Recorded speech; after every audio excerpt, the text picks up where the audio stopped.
ಜನನಿ news ಚಾನೆಲ್ಗೆ like ಮಾಡಿ, subscribe ಮಾಡಿ, ಶೇರ್ ಮಾಡುವ ಮೂಲಕ ನಮ್ಮ ಚಾನೆಲ್ಗೆ ಸಹಕರಿಸಿ. ಹೆಚ್ಚಿನ ಮಾಹಿತಿಗಾಗಿ ಸಂಪರ್ಕಿಸಿ ಹರಿಚಿನ್.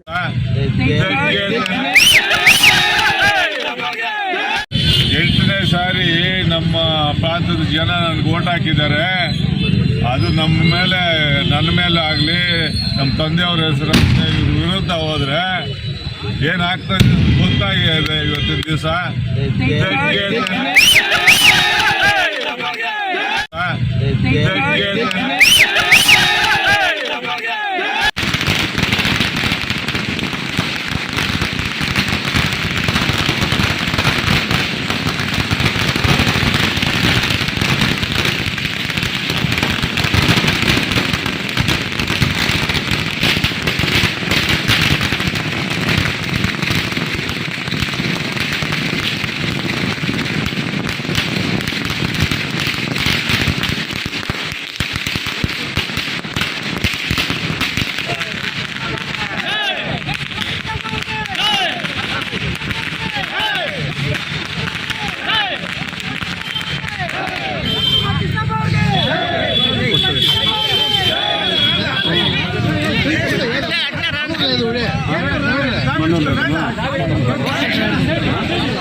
ಒಕ್ಕೂಟಕ್ಕೆ ಚುನಾವಣೆ ನಡೆದ ನಂತರ ಎಲ್ಲ ಮುಗಿಸ್ಕೊಂಡು ಬರ್ತಾ ಇದ್ದೀವಿ. ಇವತ್ತು ಏನು ನಮ್ಮ ಇದರಲ್ಲಿ 60 ಓಟಿತ್ತು, 60 ಪ್ರೆಸಿಡೆಂಟ್ಗಳು, ಅಧ್ಯಕ್ಷರುಗಳು, ಅದರಲ್ಲಿ 58 ಮತಗಳನ್ನು ನನಗೆ ಹಾಕಿದ್ದಾರೆ. ಬರೀ ಕೇವಲ 2 ಮತಗಳಲ್ಲಿ ಮಾತ್ರ ಬೇರೆಯವ್ರಿಗೆ ಹಾಕಿದ್ದಾರೆ. ಅದು ಬೇರೆ ಬೇರೆ ಹಂತಗಳೆಲ್ಲ ದಾಡ್ತು. MB ಕೃಷ್ಣಪ್ಪನವ್ರನ್ನ ಕೂಡ ಬೈಯೋ ಪರಿಸ್ಥಿತಿಗೆ ಹೋದಾಗ ಜನ ಅದಕ್ಕೆ ಉತ್ತರ ಏನು ಕೊಡಬೇಕೋ ಕೊಟ್ಟಿದ್ದಾರೆ. ಇವತ್ತು ಕೊಟ್ಟಿದ್ದು ನಮ್ಮೆಲ್ಲ ಇಲ್ಲಿರ್ತಕ್ಕಂಥ ಅಧ್ಯಕ್ಷರುಗಳಿಗೆ, ಕಾರ್ಯದರ್ಶಿಗಳಿಗೆ ಮತ್ತು ನಮ್ಮ ಅಭಿಮಾನಿಗಳು. ಯಾಕಂದರೆ MB ಕೃಷ್ಣಪ್ಪನವ್ರು ಇವತ್ತವರೆಗೂ ಯಾರು ತಂದರು ಅನ್ನೋ ದೃಷ್ಟಿಯಲ್ಲಿ ನೋಡ್ಕೊಂಡು ಬಂದಿದ್ರು. ಅಂಥವ್ರನ್ನ ಅವ್ರು ಏನು ಮಾಡಿದ್ರು ಅನ್ನೋ ಲೆಕ್ಕಾಚಾರಕ್ಕೆ ಬಂದಾಗ ಜನ ನಮ್ಮ ಅಧ್ಯಕ್ಷರುಗಳು, ಕೊಟ್ಟಿದ್ದಾರೆ. ಬರೀ ಅವ್ರ 3 ಜನ ದೊಡ್ಡವ್ರ ಹೆಸರುಗಳು ಬೇಕಾಗಿಲ್ಲ. ಇವಾಗ ನಾವು ಹುಡ್ದಾಗಿಂದ ರಾಜಕೀಯ ಮಾಡಿರೋನೆ. ನಾವು 100 ವರ್ಷದ ರಾಜಕಾರಣ ಮಾಡಿದವರು ಅವರೆಲ್ಲ ಇವಾಗ 10-15 ವರ್ಷದಿಂದ ರಾಜಕಾರಣ ಮಾಡ್ತಾ ಇದ್ದಾರೆ. ಅವ್ರ ಯೋಗ್ಯತೆಗಳಿಗೆ 2 ಓಟ್ ಅವ್ರಿಗೆ ಹಾಕಿರೋದು జన.